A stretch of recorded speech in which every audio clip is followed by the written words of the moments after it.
Warren Buffett is the most successful investor in the world. Not only has he posted record high returns, Buffett has also managed this over a time period of over 60 years. It's a testament to Buffett's ability to think long term. But Buffett doesn't just spend his time thinking about securities either. He spends a great deal of time thinking about how we can live better. We see this in anecdote from one of Buffett's employees. The story goes that Buffett one day pressed the pilot Mike Flynn after realizing that Flynn had worked for him for the past 10 years. He wants to discuss Flynn's career goals and how he can help him achieve them. The fact that you're still working for me, Buffett jokes, tells me I'm not doing my job. To map out his goals, Flint was asked by his employer to conduct a simple exercise. It would change the way he viewed his priorities forever. The first step in the exercise was to list down 25 things that Flint wanted to accomplish in the foreseeable future. Nothing was off the table. Secondly, Flint was asked to rank these items in order of importance and circle the top 5. Prioritizing his goals was more undoubtedly challenging than listing them, but Flint managed it. Just when it appears as though the most challenging part of the exercise were over, Buffett asked Flint a seemingly simple question: "What are you going to do with the remaining 20 items?" "Well, the top 5 are my primary focus, but the other 20 come in at a close second," Flint explained. He goes on, "They are still important, so I will work on those intermittently as I see fit as I am getting through my top 5. They are not as urgent, but I still plan to give them dedicated effort." At this point, Buffett's expression changes a little. He responds sternly, "No, you have got it wrong. Everything you didn't circle just became your avoid at all cost. No matter what, these things get no attention from you until you've succeeded with your top 5. Avoid at all cost." Flynn certainly wasn't expecting that. There's more competition for our attention than ever. Choices have never been more abundant than at any other time in history, and it's unlikely we will be constrained anytime soon. In fact, our options are likely only going to expand as we advance further into our careers. It's the primary reason why most of us will never reach the level of competencies needed to reap the rewards of being a superstar. Each time we pursue a new course of action, we incur an opportunity cost. It takes our time and attention away from the things that are most important to us. Your odds of success improve when you direct your focus into a singular pursuit.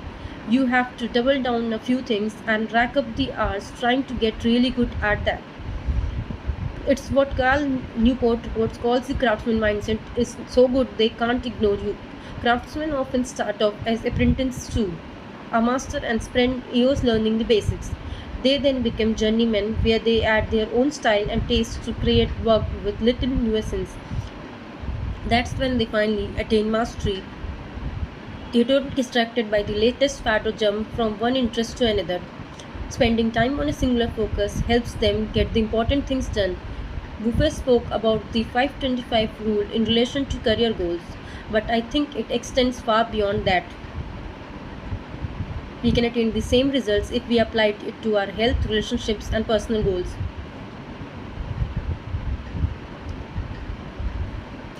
The corollary seems to be that we are forced to lead boring lives without options, but it's not true. The 525 rule's only requirement is that you finish the top 5 items before moving on to item number 6 and beyond. Think about all the things you have wanted to do.